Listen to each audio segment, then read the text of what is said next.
잡아주시고 축복합니다. 이렇게. 예. 예. 예. 신앙생활이 하나님 말씀 안에서 이게 기쁨이 충만하시기 바랍니다. 예. 예. 여러분 평안하세요? 예. 예수님 때문에 여러분 삶에 안식이 있으십니까? 예.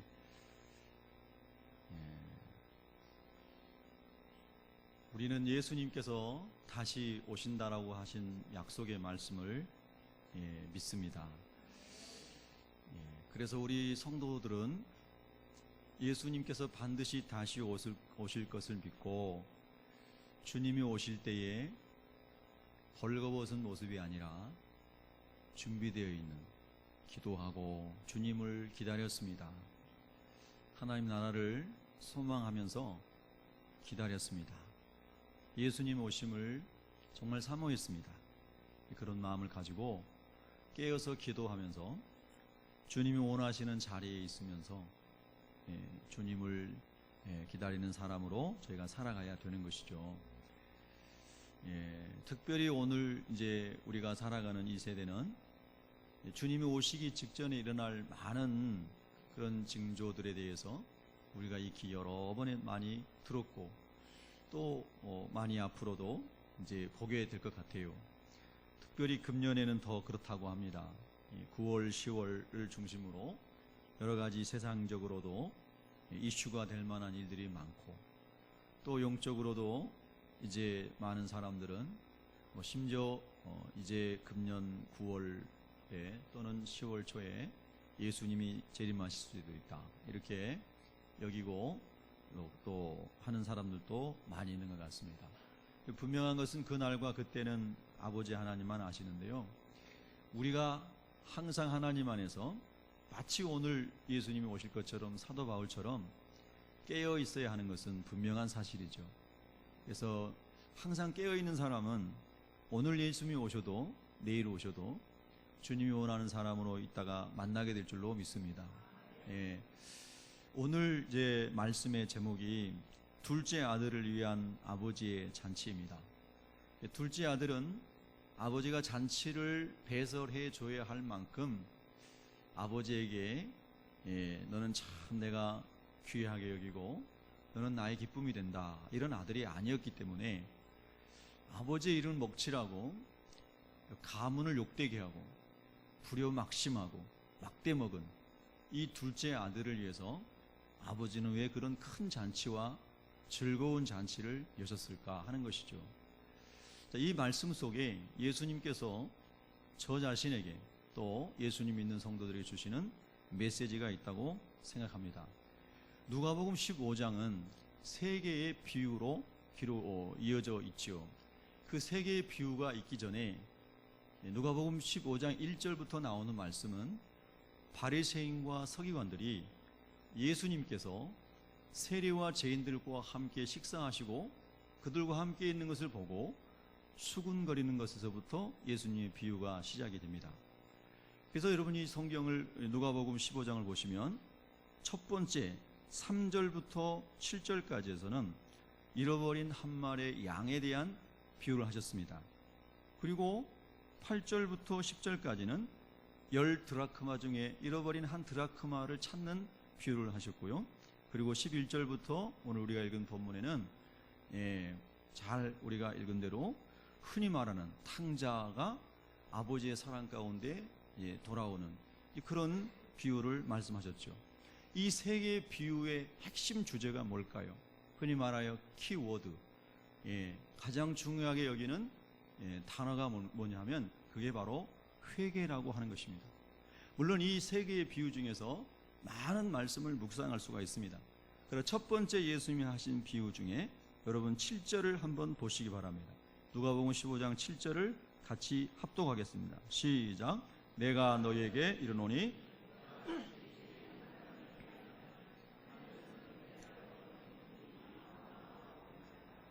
기뻐하는 것보다 더하리라. 아멘. 또 10절을 읽겠습니다. 시작. 내가 너희에게 이르노니 이와 같이 죄인 한 사람이 회개하면 하나님의 자녀들 앞에서 기쁨이 되느니라. 아멘. 21절을 읽겠습니다. 시작. 아들이 이르되 아버지 내가 하늘과 아버지께 죄를 지었사오니 지금부터는 아버지의 아들이라 일컬음을 감당하지 못한나이다 하나. 아멘. 죄를 고백하는 내용이죠. 이 세 가지 비유 중에서 다 회개, 죄의 고백에 대한 것을 예수님이 말씀하시고, 또 하나의 공통점은 뭐냐면요, 이 세 가지 비유 속에서 다 회개하고 돌아온 것으로 인해서 하늘의 천사들이 기뻐하고, 하늘에서 기뻐하고, 그리고 땅에서 이 세 번째 비유에서는 아버지가 잔치를 열며 즐거워한다는 내용입니다. 그래서 이것을 짧게 요약하면, 하나님을 떠난 사람들이 하나님께 진심으로 회개하고 돌아왔을 때에 그 사람이 얼마나 하나님을 멀리 떠나 있었느냐와 상관없이, 또 얼마나 여러 번 하나님을 배반하느냐에 상관없이 하나님께서 잔치를 벌려준다고 하는 것이죠. 저는 이것이 우리 예수님으로부터 우리 모든 죄인이 받을 수 있는 은총이라고 봅니다. 그래서 우리는 이것을 복음이라고 말하죠. 기쁜 소식이라는 겁니다.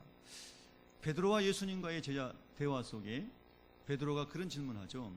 예수님, 내가 몇 번이나 형제를 용서해 줘야 될까요? 70번씩 7번이라도 용서해 줘라. 그보다 더 많이 용서해 달라고 하는, 무한정 용서해 주시는 하나님의 사랑을 말씀하신 거라고 우리가 다 이야기하죠.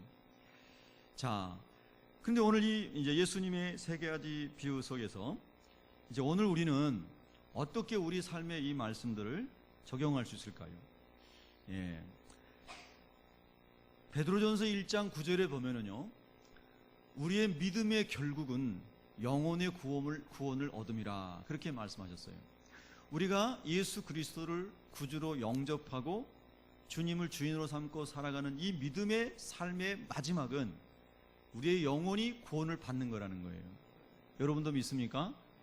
그래서 우리의 영혼이 구원을 받는다는 것은 육의 삶을 뛰어넘은 영원한 하나님께 속한 세계, 영생의 세계, 천국으로 예수님 안에서 믿음으로 우리가 가게 된다는 것을, 믿음의 결국이 천국의 하나님의 자녀로 하나님과 함께 영원히 산다는 그런 말씀이라는 거죠. 이것이 기독교 복음이잖아요. 여러분 믿으세요? 자, 그런데 여러분 보세요. 오늘 이 둘째 아들에 대한 예수님의 비유 속에서 이 둘째 아들이 아버지를 떠나게 됩니다. 모든 인간의 죄와 인간 가운데 있는 모든 문제는 인생이 하나님을 떠나는 것으로부터 시작이 되었죠. 물론 하와가 맨 먼저 하나님의 말씀을 떠났고 아담도 떠났습니다. 그러나 아담은 가정의 대표자였기 때문에 성경은 아담이 죄를 지었다고 로마서 5장에 기록하고 있죠.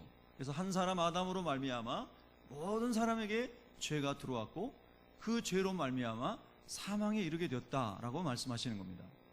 그래서 그 사망은 하나님과의 관계의 단절이 영적인 사망이고, 영혼과 육신의 분리가 사망이고, 그리고 나중에 영혼이 지옥 가서 영원히 고통받는 것이, 그것이 영적으로는 둘째 사망이다, 이렇게 성경에 기록하고 있습니다. 우리는 이것을 믿는 사람들이죠. 여러분도 이 사실을 믿으십니까? 그래서 아담이 하나님을 떠났을 때, 즉 하나님께서 말씀하신 말씀을 떠나 살게 되었을 때 죄를 짓게 되었고, 아담의 가정 가운데 살인과 그리고 더 많은 인간의 가시와 엉겅퀴와 고초들을 이제 열매로 맺게 되었다는 것이죠. 오늘 이 둘째 아들도 아버지의 집과 아버지의 품을 떠나면서 그의 인생은 목적이 없어지고, 하나님 보실 때 하나님의 꿈과 비전을 상실하고, 그리고 아버지 안에 있는, 우리가 영적으로 묵상할 때 아버지 안에 있는 거룩함과 아버지 안에 있는 의로움과 아버지 안에 있는 진리로부터 그가 벗어나서 사사기에 나오는 말씀과 창세기 6장에 나온 말씀처럼 육신의 욕심을 따라가다가 육체가 돼버린, 그래서 먹고 마시고 즐기고 육체의 쾌락을 위해 살아가다가 그가 완전히 하나님으로부터 죽어버린, 영적으로 사망선고가 내려진 그런 사람으로 살아가는 모습을 아버지를 떠나 목적 없이 방탕한 삶을 살아가는 둘째 아들로 성경이 묘사하고 있다라고 하는 것이죠. 자, 그런데 여러분, 이 아버지를 떠난 둘째 아들은 사실은 예수님을 향하여 수군대고 있었던 그 바리새인과 서기관들을 향한 말씀이기도 하셨고, 동시에 하나님의 말씀을 떠나서 사람들에게 해로움을 주는 자리에 있었던 세리들과, 그리고 음란한 길로 갔던 창기들과 그들과 함께 어울렸던 많은 사람들을 향한 말씀이기도 하셨죠.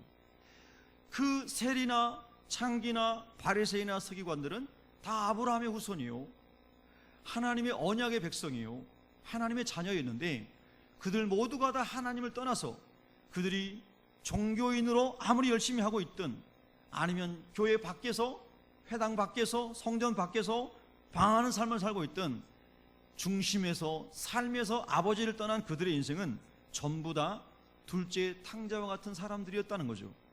그래서 이 하나님의 말씀을 들으라 했던 청중은 오늘 이 누가복음 15장에 나오는 열심히 있는 종교인이었던 바리새인과 서기관들, 그리고 종교성은 없지만 그러나 세상으로 가버렸던, 그들이 흔히 손가락질 당하고 있었던 그런 사람들 다 포함되어 있었습니다. 아버지의 말씀을 떠났고, 아버지의 영광을 떠났고, 아버지의 거룩함을 떠났고, 아버지의 진리를 떠나서 자기가 가고 싶은 대로 가고 있는 그 인생들, 하나님의 창조의 목적과 비전과 상관없이 살아가고 있는 그리스도인들, 오늘 그렇게 우리가 또 적용도 해볼 수 있을 것 같습니다. 바로 이런 사람들이 전부 다 아버지를 떠나버린 사람들이었습니다. 저와 여러분도 요한복음 8장 44절에 보면 아담의 죄를 물려받아 본질적으로 마귀의 자녀였다가 예수 그리스도를 정말 인격적으로 주님으로 모신 이후에 우리가 영접하는 자, 곧 그 이름, 예수 이름을 믿는 자들에게는 하나님의 자녀가 되는 권세를 주셨다고 하는 하나님의 언약에 힘입어 우리가 하나님의 자녀가 된 줄로 믿습니다. 근데 그렇게 하나님의 자녀가 되었는데, 아버지의 자녀로 회복되었는데, 나도 모르는 사이에 아버지를 떠나, 즉 말씀을 떠나, 예를 들면 아브라함이 갈 바를 알지 못하였지만 말씀을 쫓아갔고, 그래서 하나님의 뜻을 이루는 언약의 백성이 되었는데, 오늘 저희들이 예수님 안에서 아버지의 자녀가 되었는데, 언젠가 나도 모르게 에베소 사람들처럼 하나님의 첫사랑을 잃어버리고, 예수님의 첫사랑을 잃어버리고, 영적인 소망과 하나님 나라의 소망과 위의 것을 찾는 소망을 잃어버리고, 그리고 아버지를 떠나서 내가 하고 싶은 대로, 내가 누리고 싶은 대로, 내 의지대로 그렇게 살아가서 하나님을 멀리 떠나 있는 인생이 되지 않았는가라고 하나님께서 우리 영혼을 살펴보기를 원하시는 겁니다. 여러분, 하나님을 떠난 인생은 오늘 두 번째 아들이 경험한 것 같이 철저한 실패와 고통과 좌절의 늪에 빠지는 것을 볼 수가 있습니다. 아닌데요, 하나님 안 믿는 사람도 세상에서 평안하게 잘 살던데요, 예수님 믿다가 예배자로 살다가 떠나간 사람도 잘 살던데요, 그것을 얘기하는 것이 아니죠. 여러분, 예수님께서 이렇게 비유하셨어요. 반석 위에 세운 집과 모래 위에 세운 집을 비유로 말씀하시면서, 그 반석은 예수 그리스도를 말씀하는 거죠. 예수 그리스도 위에, 예수 그리스도 위로 하는 것은 예수 그리스도의 보혈 위에서 그가 하나님의 자녀가 되었을 뿐만 아니라 너를 부르시고 의롭다 하시고 거룩하게 하시고 영화롭게 하실, 그래서 하나님의 빛을 드러나게 하실 이 하나님 목적을 따라 살아가도록 하신 이 하나님의 말씀을 따라 반석 위에 인생을 세우는 것이 아니라 전혀 다른 길로 가는 그 인생들은 비가 오고 창수가 날 때에, 심판날이 올 때에 다 무너져서, 다 그 인생의 공로가, 그 인생에 살아온 모든 것이 전부 무너져서 아무것도 건질 것이 없는 그런 사람이 된다고 주님이 말씀하셨잖아요. 하나님을 떠나버린 인생은요, 아버지로부터 멀리 떠나간 인생은, 말씀으로부터 많이 멀리 떠나가 버린 인생은 그 영혼이 병들어 죽고 사망에 이르게 된다고 하는 것을 성경이 말씀하고 있다는 것입니다. 자, 여러분의 영혼은 어디에 있으십니까? 아담이 하나님의 말씀 버리고 죄를 범했을 때 그가 부끄러움을 깨닫고 나무 뒤에 숨습니다. 아담은 죄를 짓기 전에 하나님의 지혜를 가지고 땅에 있는 모든 짐승들의, 그리고 날짐승들의 이름을 다 짓고 물속에 있는 모든 식물들의, 생물들의 이름을 지을 정도로 우리가 흔히 인간의 표현으로 하면 천재 같은 그런 사람이었죠. 그런데 그가 얼마나 어리석어졌습니까? 죄를 짓고 난 다음에 내가 나무 뒤에 숨으면 하나님이 나를 못 볼 줄 알 정도로 그렇게 우둔한 사람이 되어버렸다는 거예요. 여러분, 하나님께서 아담이 나무 뒤에 숨으면 모르시나요? 하나님은 머리카락도 다 세심 받으셨고 우리 마음의 깊은 생각까지도 다 헤아리시는 분이신 줄로 믿습니다. 그래서 하나님 앞에 숨을 자가 아무도 없다는 것입니다. 아무도 하나님 앞에 숨을 자가 없는 줄로 믿습니다. 오늘 저와 여러분도 하나님 앞에서 우리의 양심과 우리의 생각과 우리의 마음을 숨길 수 있는 사람이 아무도 없는 줄로 믿습니다. 근데 아담이 하나님을 떠났을 때요, 그렇게 어리석은 사람이 되었습니다. 우리도 하나님을 떠나게 되면 자기가 지혜로운 사람 같고 하나님 없이도 잘 사는 사람 같고 하나님 없이도 성공할 수 있다고 하고 그렇게 생각할지 모르지만 그것이 가장 우둔한 사람이 되었다는 뜻입니다. 여러분, 오늘 이 사실을 이제 깨닫고 삶의 좌절감 속에서 고통스러워하던 이 둘째 아들이 오늘 성경에 보면은요, 이제 여러분 17절을 한번 보시기 바랍니다. 15장 17절을 읽겠습니다. 시작. 이에 스스로 돌이켜 이르되 내 아버지에게는 양식이 풍족한 품꾼이 얼마나 많은가. 나는 여기서 줄여 죽는구나. 한번 따라하겠습니다. 스스로 돌이켜. 여러분, 우리가 죄를 깨닫는 것도 중요하고 내가 아버지를 떠난 결과로, 예배자의 삶을 떠난 결과로, 말씀을 떠난 결과로, 내 마음대로 산 결과로 내 인생이 이렇게 영적으로 무너지고 삶에 많은 공고함이 찾아왔고 사방으로 우겨쌈을 당하였고 이것이 하나님께서 깨닫게 하셨는데도 불구하고, 그러나 오늘 여기 말씀대로 스스로 돌이키지 못하는 인생도 참 많습니다. 이런저런 모양으로 하나님께서 내가 가는 길이 하나님께서 싫어하시는 길을 가고 있다고 하는 것을 알려주었음에도 불구하고 스스로 돌이키는 사람은 많지 않다는 거예요.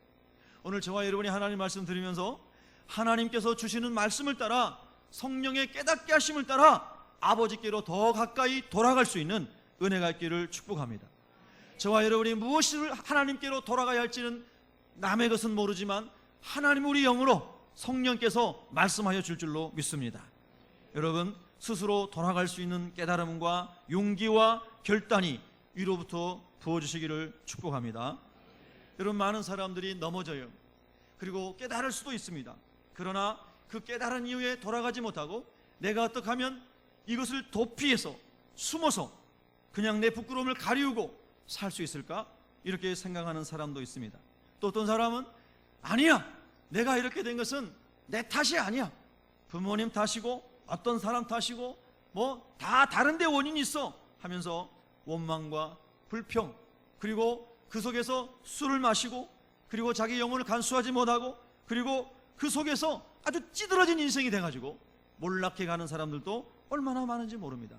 여러분, 이 둘째 아들을 생각해 보십시오. 그가 아버지의 재산을 받아가지고 나가서 얼마나 먹고 마시고 잔치하고 하루가 멀다 하지 않게 많은 사람 여자들 끼고 술 마시고 그리고 춤을 추고 얼마나 쾌락적인 삶을 살았겠습니까? 그런데 그 모든 사람이 돈이 떨어졌을 때 친구도 자기 옆에서 아부하던 사람도 다 떠나가고 비참한 사람이 되었습니다. 부끄러운 사람이 되었죠. 그런데 여기서 정말로 놀라운 소망의 메시지가 뭡니까? 이 사람은 자기의 부끄러움을 인정한다는 것입니다. 내가 넘어졌구나, 내가 스스로 덫에 걸렸구나, 내가 잘못된 길을 걸어갔구나, 그러면서 자기를 발견하고 깨닫고 그리고 그가 자기 자신을 자기 스스로 수용할 수 있는 사람이 되었다고 하는 거예요.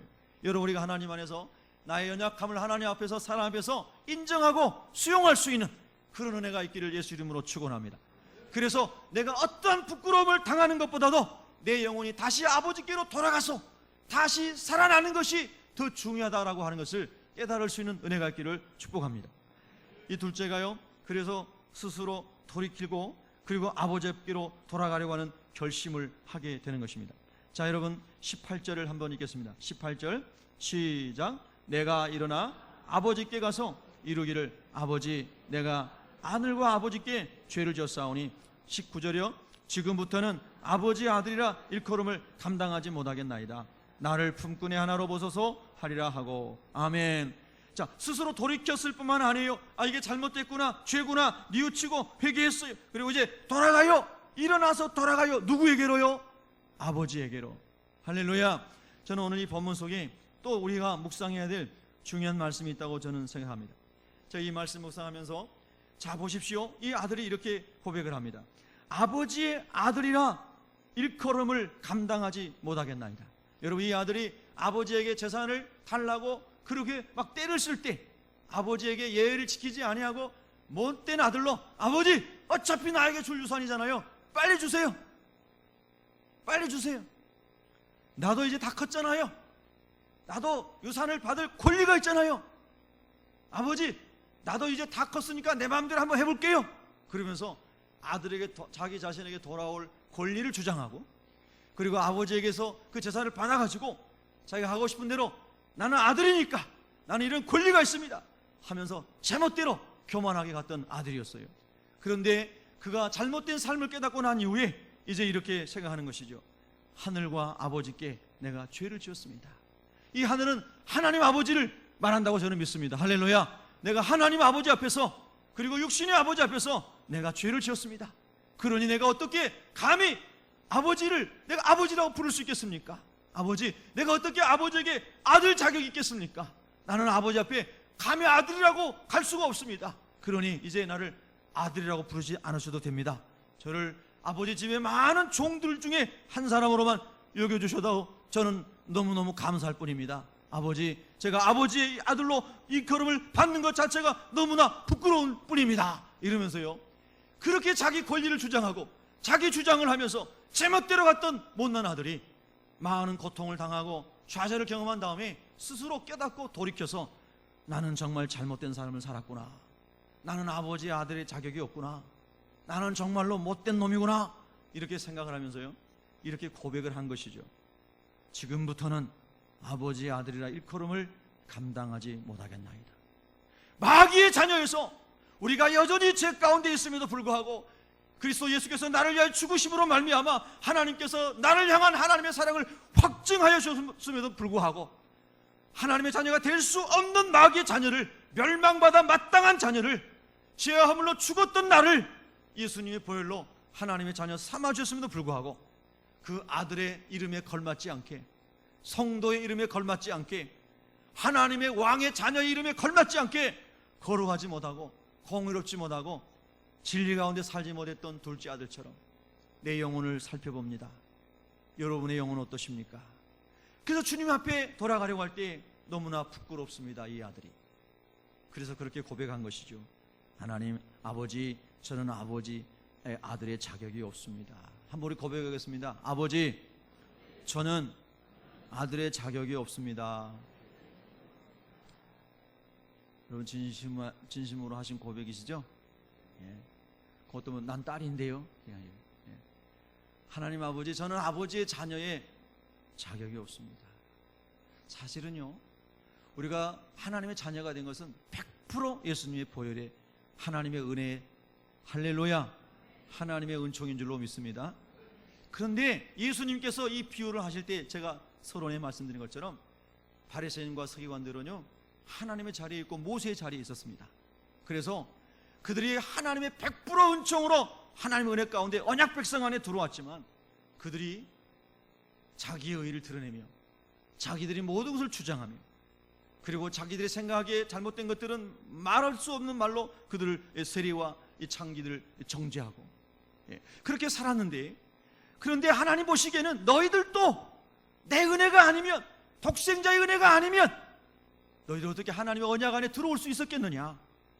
그렇게 그 시대나 지금이나 하나님이 우리들에게 말씀하시는 줄로 저는 믿습니다. 그래서 우리가요, 예수님의 은혜 가운데 들어온 사람들은요, 하나님께서 우리를 의롭다고 칭해 주시고 하나님의 자녀로 인정해 주셨지만 여전히 하나님 앞에서 우리는 하나님, 저는 아들이라 일컬음을 받을 수 없는 자격이 없는 사람입니다. 불쌍히 여겨주세요. 그리고 주님의 은혜 가운데 제 인생이 인도받을 수 있도록 도와주세요.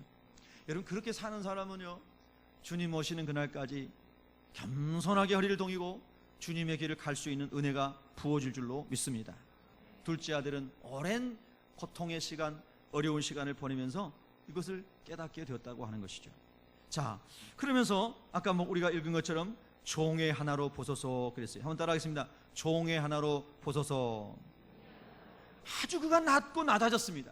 여러분, 목회자도 성도님들도 다 가정에서든 교회에서든 어디서든 나는 하나님 종의 한 사람으로, 종의 한 사람으로 그저 구원받은 것만으로 나한테는 너무나 감사하고 영광스럽습니다. 내가 오늘 죽어도 하나님 나라 갈 수 있다는 이 은총만으로도 저는 너무나 감격스럽습니다. 주님, 제가 종의 하나로 인정받아 주님 앞에 겸손하게 섬기며 살아가기를 원하오니 주님, 나를 불쌍히 여겨주세요. 여러분, 이 은혜의 길을 주님으로 축원합니다. 그렇게 둘째 아들이 아버지께로 돌아오는 겁니다. 여러분, 낮아졌다는 뜻입니다. 집을 떠날 때의 그 자신과 이제 돌아갈 때의 그의 마음은 완전히 바뀌어졌다고 하는 것이죠.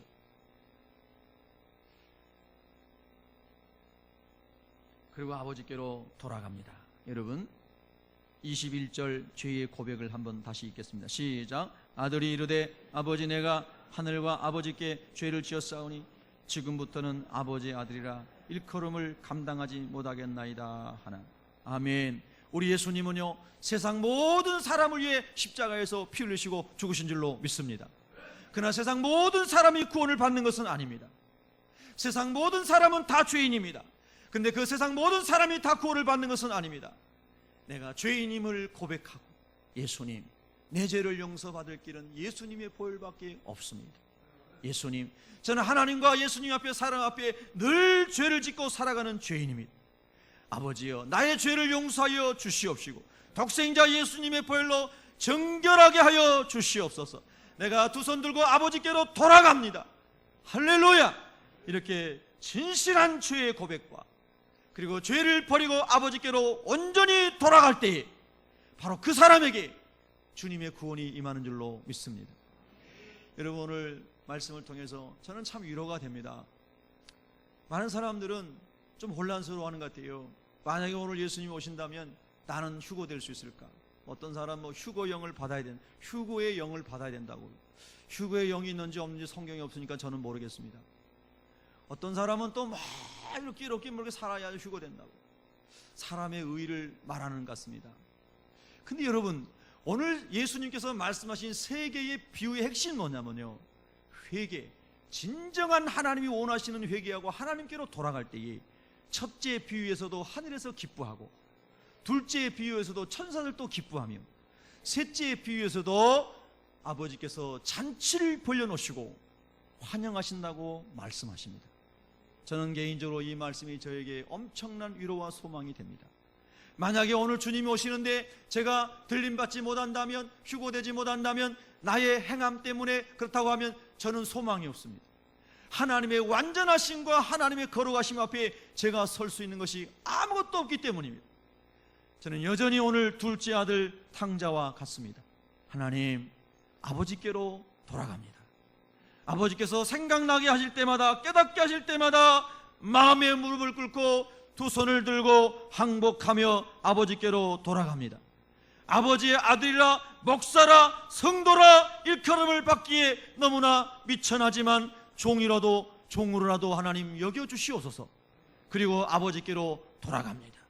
사실 그렇잖아요, 여러분요. 우리가 예수님 믿으신 다음에 저도 하나님께서 목사의 직분을 주셨습니다. 가정에서는 아버지의 직분을 주셨죠. 사회에서는 사회인의 직분을 주셨습니다. 저에게도 많은 하나님의 은사를 주셨죠. 그런데 둘째 아들처럼 목적 없이 하나님의 말씀을 떠나서 살아가는 순간들이 얼마나 많은지 알 수가 없습니다. 그래서 이 둘째 아들과 똑같습니다.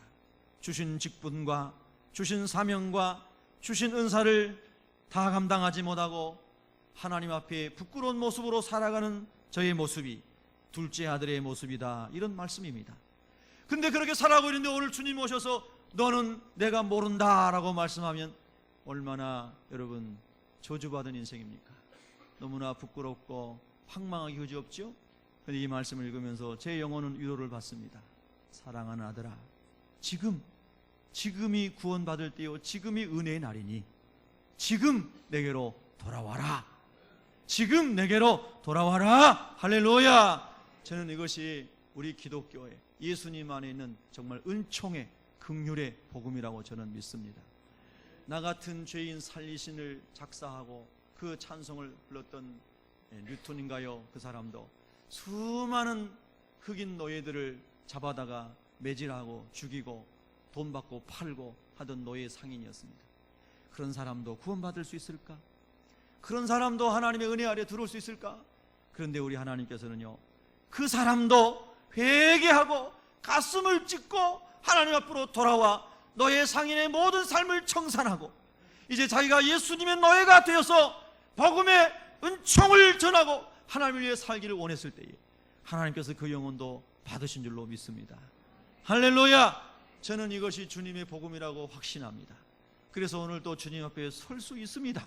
오늘 주님 오신다고 해도 두려움 없이 설 수 있는 것은 하나님의 은총 때문입니다. 여러분, 어떠한 미혹에도 넘어가지 마시고 흔들림 없이 두려움 없이 예수 그리스도 안에서 아버지께로 돌아가시고 아버지를 품에 안겨서 아버지와 함께 있기를 예수님으로 축원합니다. 여러분, 우리가 세상에서는요, 저도 자신 없고 장담하지 못합니다.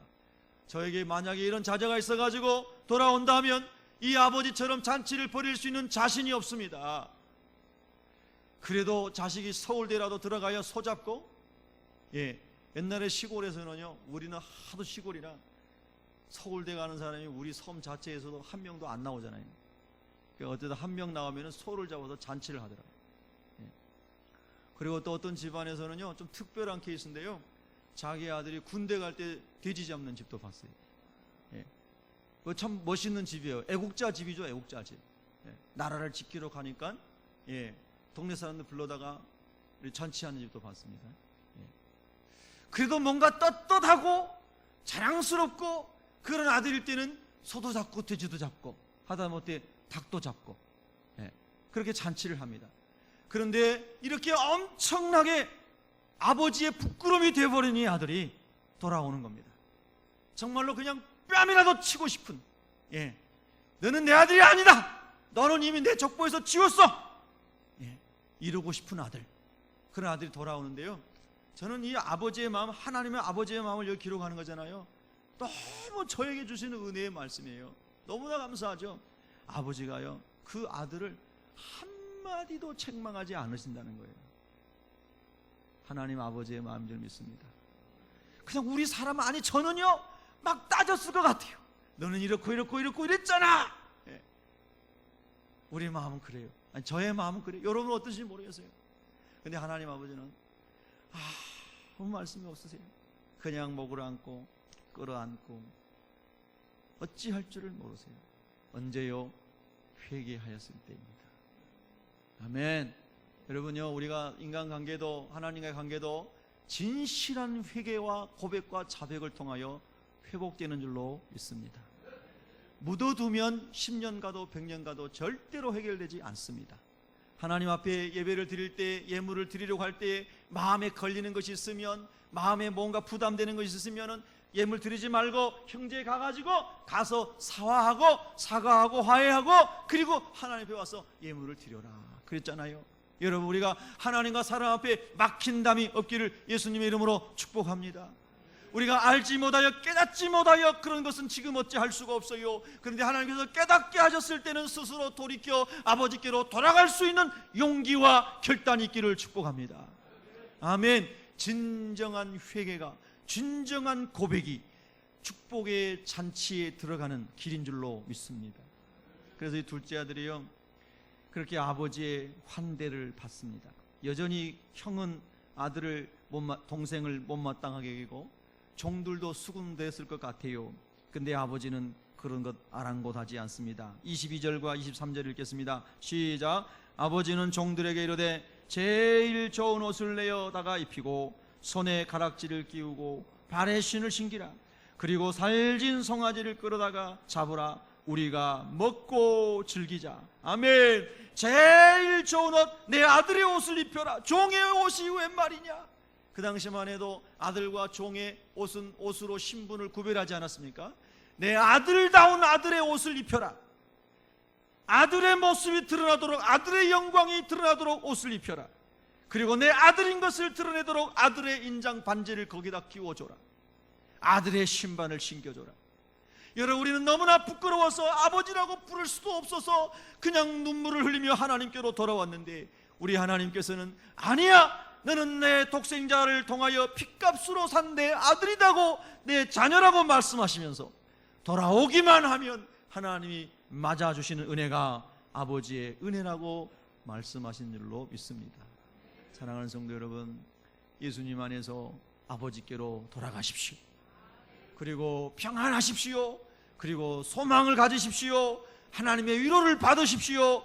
하나님은 지금도 저와 여러분을 두 팔 벌려 기다리고 계시는 줄로 믿습니다. 얼마나 감사한지 모르겠어요. 하나님, 저도 받아주시는 거죠? 하나님께서 그럼 너도 받아준다. 얼마나 감사한 일입니까?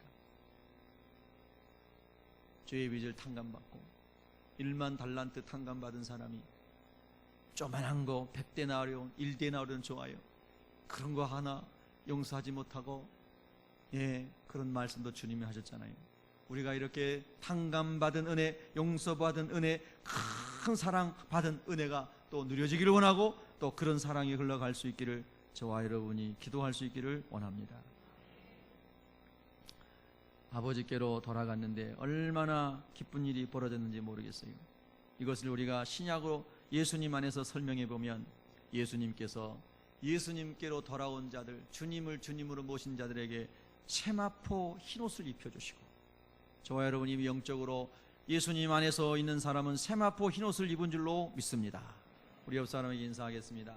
세마포 흰옷을 입으셨습니다. 그러니까는 예수님 다시 오신다고, 휴거를 기다린다고 흰옷 입고 산에 모일 필요가 없습니다. 어느 집에나 어느 장소에 모일 필요가 없어요. 우리는 예수님 안에서 죄를 용서받은 세마포 흰옷을 입은 줄로 믿습니다. 아멘. 정말로 여러분 미혹되지 않기를 주의 이름으로 축원합니다. 그리스도가 여기 있다 저기 있다 해도 너희가 가지 말라고 했지 않습니까? 예수님은 여러분의 마음에 계십니다. 우리의 마음이 하나님의 성전이라고 했습니다. 예수님 안에서 우리는 세마포 흰옷을 입은 사람들입니다. 할렐루야. 그래서 둘째 아들과 같은 이 손성기를, 둘째 아들과 같은 많은 바리새인과 서기관들과 세리와 창기와 같이 아버지를 떠나 살아갔던 많은 영혼들이 아버지 앞으로 돌아올 때에 둘째 아들을 위한 잔치를 하나님이 벌이셨다는 것, 이것이 저에게는 위로가 됩니다. 오늘도 우리 하나님께서는 하늘 잔치를 벌려놓으시고 저와 여러분을 기다리고 계시는 줄로 믿습니다.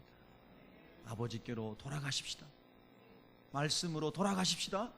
예배자로 돌아가십시다. 하나님 말씀에 순종하는 삶으로 돌아가십시다. 그래서 하늘 영광스러운 잔치에 저와 여러분도 다 초대되기를 예수님의 이름으로 축원합니다.